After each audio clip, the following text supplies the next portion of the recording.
La Ciénaga es un espeluznante relato corto del maestro del horror H.P. Lovecraft, publicado por primera vez en 1921.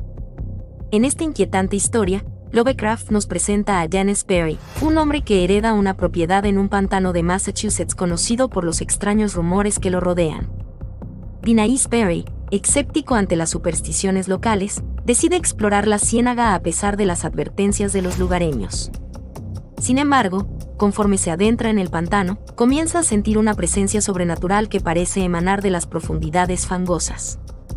Con su atmosférico estilo, Lovecraft evoca magistralmente una creciente sensación de pavor y paranoia mientras Barry se sumerge cada vez más en el corazón oscuro de la Ciénaga. Poco a poco, James Barry va descubriendo pistas sobre los horrores inimaginables que acechan bajo la superficie, acercándose a una revelación final que pondrá a prueba los límites de su comprensión de la realidad.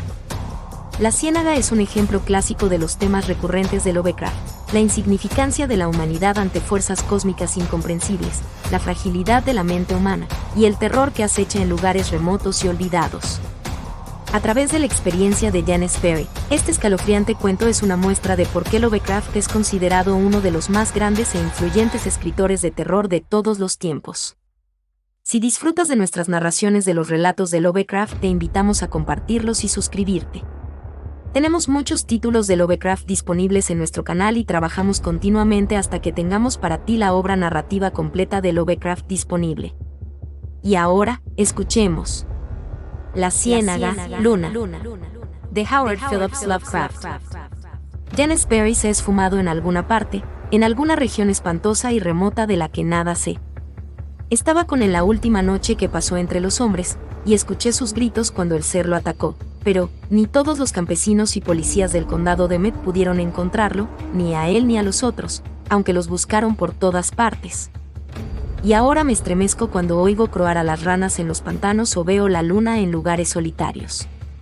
Había intimado con James Barry en Estados Unidos, donde éste se había hecho rico, y lo felicité cuando recompró el viejo castillo junto al pantano, en el somnoliento Kildare. De Kildare procedía su padre, y allí era donde quería disfrutar de su riqueza, entre parajes ancestrales.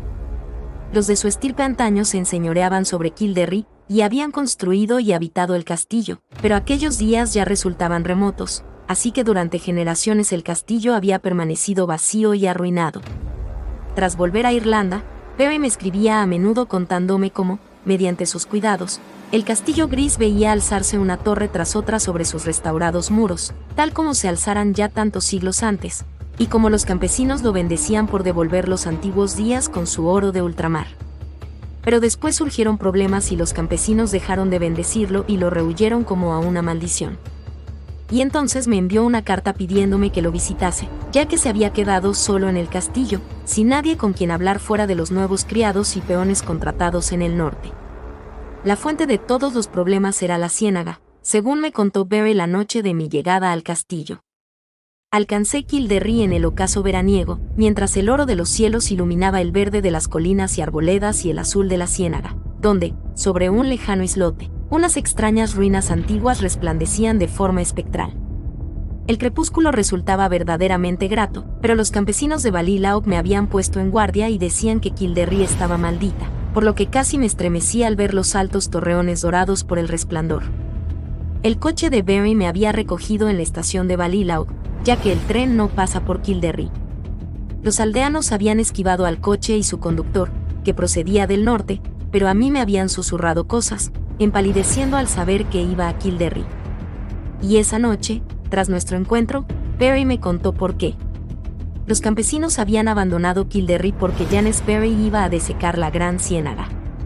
A pesar de su gran amor por Irlanda, Estados Unidos no lo había dejado intacto y odiaba ver abandonada la amplia y hermosa extensión de la que podía extraer turba y desecar las tierras. Las leyendas y supersticiones de Kildare no lograron conmoverlo y se burló cuando los aldeanos primero rehusaron ayudarle y más tarde, viéndolo decidido, lo maldijeron marchándose a Ballylaug con sus escasas pertenencias. En su lugar contrató trabajadores del norte y cuando los criados lo abandonaron también los reemplazó. Pero Barry se encontraba solo entre forasteros, así que me pidió que lo visitara. Cuando supe que temores habían expulsado a la gente de Kildare, Me reí tanto como mi amigo, ya que tales miedos eran de la clase más indeterminada, estrafalaria y absurda. Tenían que ver con alguna absurda leyenda tocante a la ciénaga, y con un espantoso espíritu guardián que habitaba las extrañas ruinas antiguas del lejano islote que divisara al ocaso. Cuentos de luces danzantes en la penumbra lunar y vientos helados que soplaban cuando la noche era cálida, de fantasmas blancos merodeando sobre las aguas y de una supuesta ciudad de piedra sumergida bajo la superficie pantanosa. Pero descollando sobre todas esas locas fantasías, única en ser unánimemente repetida, estaba el que la maldición caería sobre quien os hace tocar o drenar el inmenso pantano rojizo. Había secretos, decían los campesinos, que no debían desvelarse, secretos que permanecían ocultos desde que la plaga exterminase a los hijos de Partolan, en los fabulosos años previos a la historia. En el libro de los invasores se cuenta que esos retoños de los griegos fueron todos enterrados en Tayac, pero los viejos de Kilderry hablan de una ciudad protegida por su diosa de la luna tutelar, así como de los montes boscosos que la ampararon cuando los hombres de Nemet llegaron de Sitia con sus 30 barcos. Tales eran los absurdos cuentos que habían conducido a los aldeanos al abandono de Kilderry, y al oírlos no me resultó extraño que Jan Sperry no hubiera querido prestarles atención. Sentía, no obstante, gran interés por las antigüedades, y estaba dispuesto a explorar a fondo el pantano en cuanto lo desecasen. Había ido con frecuencia a las ruinas blancas del islote, pero, aunque evidentemente muy antiguas y su estilo guardaba muy poca relación con la mayoría de las ruinas irlandesas, se encontraba demasiado deteriorado para ofrecer una idea de su época de gloria. Ahora se estaba a punto de comenzar los trabajos de drenaje, y los trabajadores del norte pronto despojarían a la ciénaga prohibida del musgo verde y del brezo rojo, y aniquilarían los pequeños regatos sembrados de conchas y los tranquilos estanques azules bordeados de juncos. Me sentí muy somnoliento cuando Barry me hubo contado todo aquello, ya que el viaje durante el día había resultado fatigoso y mi anfitrión había estado hablando hasta bien entrada la noche. Un criado me condujo a mi alcoba, que se hallaba en una torre lejana, dominando la aldea y la llanura que había al pie del pantano, así como la propia ciénaga, por lo que, a la luz lunar, pude ver desde la ventana las silenciosas moradas abandonadas por los campesinos, y que ahora alojaban a los trabajadores del norte, y también columbré la iglesia parroquial con su antiguo capitel, y a lo lejos, en la ciénaga que parecía al acecho, las remotas ruinas antiguas, resplandeciendo de forma blanca y espectral sobre el islote. Al tumbarme, creí escuchar débiles sonidos en la distancia, sones extraños y medio musicales que me provocaron una rara excitación que tiñeron mis sueños. Pero la mañana siguiente, al despertar, sentí que todo había sido un sueño, ya que las visiones que tuve resultaban más maravillosas que cualquier sonido de flautas salvajes en la noche. Influida por la leyenda que me había contado Barry, mi mente había merodeado en sueños en torno a una imponente ciudad, ubicada en un valle verde cuyas calles y estatuas de mármol, villas y templos, frisos e inscripciones, evocaban de diversas maneras la gloria de Grecia. Cuando compartí ese sueño con Barry, nos echamos a reír juntos, pero yo me reía más, porque él se sentía perplejo ante la actitud de sus trabajadores norteños. Por sexta vez se habían quedado dormidos, despertando de una forma muy lenta y aturdidos, actuando como si no hubieran descansado, aun cuando se habían acostado temprano la noche antes. Esa mañana y tarde deambulé a solas por la aldea bañada por el sol, hablando aquí y allá con los fatigados trabajadores, ya que Barry estaba ocupado con los planes finales para comenzar su trabajo de desecación. Los peones no estaban tan contentos como debieran, ya que la mayoría parecía desasosegada por culpa de algún sueño, aunque intentaban en vano recordarlo. Les conté el mío, pero no se interesaron por él hasta que no mencioné los extraños sonidos que creí oír. Entonces me miraron de forma rara y dijeron que ellos también creían recordar sonidos extraños. Al anochecer, Barry cenó conmigo y me comunicó que comenzaría el drenaje en 2 días. Me alegré, ya que aunque me disgustaba ver el musgo y el brezo y los pequeños regatos y lagos desaparecer, sentía un creciente deseo de posar los ojos sobre los arcaicos secretos que la prieta turba pudiera ocultar. Y esa noche el sonido de resonantes flautas y peristilos de mármol tuvo un final brusco e inquietante, ya que vi caer sobre la ciudad del valle una pestilencia, y luego la espantosa avalancha de las laderas boscosas que cubrieron los cuerpos muertos en las calles y dejaron expuesto tan solo el templo de Artemisa en lo alto, donde Cleis, la anciana sacerdotisa de la luna, yacía fría y silenciosa con una corona de marfil sobre sus sienes de plata. He dicho que desperté de repente y alarmado. Por un instante no fui capaz de determinar si me encontraba despierto o dormido, pero cuando vi sobre el suelo el helado resplandor lunar y los perfiles de una ventana gótica enrejada, decidí que debía estar despierto y en el castillo de Kildare. Entonces escuché un reloj en algún lejano descansillo de abajo tocando las 2 y supe que estaba despierto. Pero aún me llegaba el monótono toque de flauta a lo lejos, aires extraños, salvajes, que me hacían pensar en alguna danza de faunos en el remoto Menalo. No me dejaba dormir y me levanté impaciente, recorriendo la estancia. Solo por casualidad llegué a la ventana norte y oteé la silenciosa aldea, así como la llanura al pie de la ciénaga. No quería mirar, ya que lo que deseaba era dormir, pero las flautas me atormentaban y tenía que hacer o mirar algo. ¿Cómo sospechar lo que estaba a punto de contemplar? Allí, a la luz de la luna que fluía sobre el espacioso llano, se desarrollaba un espectáculo que ningún mortal, habiéndolo presenciado, podría nunca olvidar. Al son de flautas de caña que despertaban ecos sobre la ciénaga, se deslizaba silenciosa y espeluznantemente una multitud entremezclada de oscilantes figuras, acometiendo una danza circular como las que los sicilianos debían ejecutar en honor a Deméter en los viejos días, bajo la luna de cosecha, junto a Ciane. La amplia llanura, la dorada luz lunar, las siluetas bailando entre las sombras, ante todo, el estridente y monótono son de flautas producían un efecto que casi me paralizó, aunque a pesar de mi miedo noté que la mitad de aquellos danzarines incansables y maquinales eran los peones que yo había creído dormidos, mientras que la otra mitad eran extraños seres blancos y aéreos, de naturaleza medio indeterminada, que sin embargo sugerían meditabundas y pálidas náyades de las amenazadas fuentes de la ciénaga. No sé cuánto estuve contemplando esa visión desde la ventana del solitario torreón antes de derrumbarme bruscamente en un desmayo sin sueños del que me sacó el sol de la mañana, ya alto. Mi primera intención al despertar fue comunicar a Dan Sperry todos mis temores y observaciones, pero en cuanto vi el resplandor del sol a través de la enrejada ventana oriental me convencí de que lo que creía haber visto no era algo real. Soy propenso a extrañas fantasías, aunque no lo bastante débil como para creérmelas, por lo que en esta ocasión me limité a preguntar a los peones, que habían dormido hasta muy tarde y no recordaban nada de la noche anterior salvo brumosos sueños de sones estridentes. Este asunto del espectral toque de flauta me atormentaba de veras y me pregunté si los grillos de otoño habrían llegado antes de tiempo para fastidiar las noches y acosar las visiones de los hombres. Más tarde encontré a Barry en la librería, absorto en los planos para la gran faena que iba a acometer al día siguiente, y por primera vez sentí el roce del mismo miedo que había ahuyentado a los campesinos. Por alguna desconocida razón sentía miedo ante la idea de turbar la antigua ciénaga y sus tenebrosos secretos, e imaginé terribles visiones yaciendo en la negrura bajo las insondables profundidades de la vieja turba. Me parecía locura que se sacase tales secretos a la luz y comencé a desear tener una excusa para abandonar el castillo y la aldea.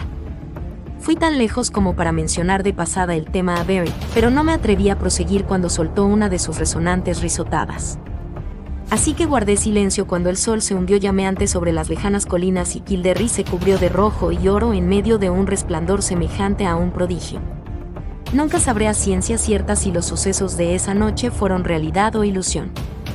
En verdad trascienden a cualquier cosa que podamos suponer obra de la naturaleza o el universo, aunque no es posible dar una explicación natural a esas desapariciones que fueron conocidas tras su consumación. Me retiré temprano y lleno de temores, y durante largo tiempo me fue imposible conciliar el sueño en el extraordinario silencio de la noche. Estaba verdaderamente oscuro, ya que a pesar de que el cielo estaba despejado, la luna estaba casi en fase de nueva y no saldría hasta la madrugada. Mientras estaba tumbado pensé en Dan Sperry, y en lo que podía ocurrir en esa ciénaga al llegar el alba, y me descubrí casi frenético por el impulso de correr en la oscuridad, coger el coche de Barry y conducir enloquecido hacia Ballylough, fuera de las tierras amenazadas. Pero antes de que mis temores pudieran concretarse en acciones, me había dormido y atisbaba sueños sobre la ciudad del valle, fría y muerta bajo un sudario de sombras espantosas. Probablemente fue el agudo son de flautas el que me despertó, aunque no fue eso lo primero que noté al abrir los ojos. Me encontraba tumbado de espaldas a la ventana este, desde la que se divisaba la ciénaga y por donde la luna menguante se alzaría, y por tanto yo esperaba ver incidir la luz sobre el muro opuesto, frente a mí, pero no había esperado ver lo que apareció. La luz, efectivamente, iluminaba los cristales del frente, pero no se trataba del resplandor que da la luna. Terrible y penetrante resultaba el raudal de roja refulgencia que fluía a través de la ventana gótica, y la estancia entera brillaba envuelta en un fulgor intenso y ultraterreno. Mis acciones inmediatas resultan peculiares para tal situación, pero tan solo en las fábulas los hombres hacen las cosas de forma dramática y previsible. En vez de mirar hacia la ciénaga, en busca de la fuente de esa nueva luz, aparté los ojos de la ventana, lleno de terror, y me vestí desmañadamente con la aturdida idea de huir. Me recuerdo tomando sombrero y revólver, pero antes de acabar había perdido ambos sin disparar el uno ni calarme el otro. Pasado un tiempo, la fascinación de la roja radiación venció en mí el miedo y me arrastré hasta la ventana oeste, mirando mientras el incesante y enloquecedor toque de flauta gemía y reverberaba a través del castillo y sobre la aldea. Sobre la ciénaga caía un diluvio de luz ardiente, escarlata y siniestra, que surgía de la extraña y arcaica ruina del lejano islote. No puedo describir el aspecto de esas ruinas. Debí estar loco, ya que parecía alzarse majestuosa y pletórica, espléndida y circundada de columnas, y el reflejo de llamas sobre el mármol de la construcción hendía el cielo como la cúspide de un templo en la cima de una montaña. Las flautas chirriaban y los tambores comenzaron a doblar, y mientras yo observaba lleno de espanto y terror creí ver oscuras formas saltarinas que se silueteaban grotescamente contra esa visión de mármol y resplandores. El efecto resultaba titánico, completamente inimaginable, y podría haber estado mirando eternamente de no ser que el sonido de flautas parecía crecer hacia la izquierda. Trémulo por un terror que se entremezclaba de forma extraña con el éxtasis, crucé la sala circular hacia la ventana norte, desde la que podía verse la aldea y el llano que se abría al pie de la ciénaga. Entonces mis ojos se desorbitaron ante un extraordinario prodigio aún más grande, como si no acabase de dar la espalda a una escena que desbordaba la naturaleza, ya que por la llanura espectralmente iluminada de rojo se desplazaba una procesión de seres con formas tales que no podían proceder sino de pesadillas. Medio deslizándose, medio flotando por los aires, los fantasmas de la ciénaga, ataviados de blanco, iban retirándose lentamente hacia las aguas tranquilas y las ruinas de la isla en fantásticas formaciones que sugerían alguna danza ceremonial y antigua. Sus brazos ondeantes y traslúcidos, al son de los detestables toques de aquellas flautas invisibles, reclamaban con extraordinario ritmo a una multitud de tambaleantes trabajadores que les seguían perrunamente con pasos ciegos e involuntarios, trastabillando como arrastrados por una voluntad demoníaca, torpe pero irresistible. Cuando las náyades llegaban a la ciénaga sin desviarse, una nueva fila de rezagados zigzagueaba tropezando como borrachos, abandonando el castillo por alguna puerta apartada de mi ventana. Fueron dando tumbos de ciego por el patio y a través de la parte interpuesta de aldea, y se unieron a la titubeante columna de peones en la llanura. A pesar de la altura, pude reconocerlos como los criados traídos del norte, ya que reconocí la silueta fea y gruesa del cocinero, cuyo absurdo aspecto ahora resultaba sumamente trágico. Las flautas sonaban de forma horrible y volví a escuchar el batir de tambores procedente de las ruinas de la isla. Entonces, silenciosa y graciosamente, las náyades llegaron al agua y se fundieron una tras otra con la antigua ciénaga, mientras la línea de seguidores, sin medir sus pasos, chapoteaba desmañadamente tras ellas para acabar desapareciendo en un leve remolino de insalubres burbujas que apenas pude distinguir en la luz escarlata. Y mientras el último y patético rezagado, el obeso cocinero, desaparecía pesadamente de la vista en el sombrío estanque, las flautas y tambores enmudecieron, y los cegadores rayos de las ruinas se esfumaron al instante, dejando la aldea de la maldición desolada y solitaria bajo los tenues rayos de una luna recién acabada de salir. Mi estado era ahora el de un indescriptible caos. No sabiendo si estaba loco o cuerdo, dormido o despierto, me salvé solo merced a un piadoso embotamiento. Creo haber hecho cosas tan ridículas como rezar a Artemisa, Latona, Deméter, Perséfona y Plutón. Todo cuando podía recordar de mis días de estudios clásicos de juventud me acudió a los labios mientras los horrores de la situación despertaban mis supersticiones más arraigadas. Sentía que había presenciado la muerte de toda una aldea y sabía que estaba a solas en el castillo con Dan Sperry, cuya audacia había desatado la maldición. Al pensar en él me acometieron nuevos terrores y me desplomé en el suelo, no inconsciente, pero sí físicamente incapacitado. Entonces sentí el helado soplo desde la ventana este, por donde se había alzado la luna, y comencé a escuchar los gritos en el castillo, abajo. Pronto tales gritos habían alcanzado una magnitud y cualidad que no quiero transcribir, y que me hacen enfermar al recordarlos. Todo cuanto puedo decir es que provenían de algo que yo conocí como amigo mío. En cierto instante, durante ese periodo estremecedor, el viento frío y los gritos debieron hacerme levantar, ya que mi siguiente impresión es la de una enloquecida carrera por la estancia y a través de corredores negros como la tinta y, fuera, cruzando el patio para sumergirme en la espantosa noche. Al alba me descubrieron errando trastornados cerca de Ballylough, pero lo que me enloqueció por completo no fue ninguno de los terrores vistos u oídos antes.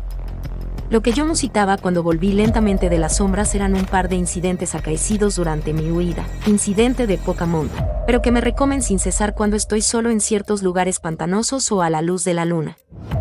Mientras huía de ese castillo maldito por el borde de la ciénaga, escuché un nuevo sonido, algo común, aunque no lo había oído antes en Kildare.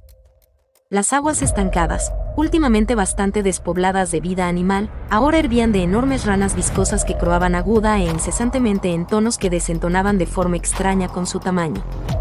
Relucían verdes e hinchadas bajo los rayos de luna, y parecían contemplar fijamente la fuente de luz. Yo seguí la mirada de una rana muy gorda y fea, y vi la segunda de las cosas que me hizo perder el tino. Tendido entre las extrañas ruinas antiguas y la luna menguante, mis ojos creyeron descubrir un rayo de débil y trémulo resplandor que no se reflejaba en las aguas de la ciénaga. Y ascendiendo por ese pálido camino mi mente febril imaginó una sombra leve que se debatía lentamente, una sombra vagamente perfilada que se retorcía como arrastrada por monstruos invisibles. Enloquecido como estaba, encontré en esa espantosa sombra un monstruoso parecido, una caricatura nauseabunda e increíble, una imagen blasfema del que fuera James Parry,